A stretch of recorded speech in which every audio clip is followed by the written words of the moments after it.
শোনাচ্ছি। ব্যাঙেদের 7 ভাই, চলে ঠেলা গাড়িতে, চলেছিল বিয়ে খেতে। হরিণের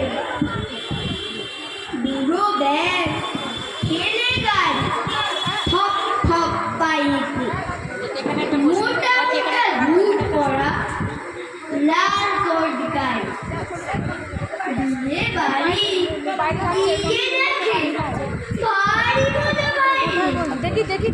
দেখি সবাই বসেছে খেতে, কারু কথা নাই।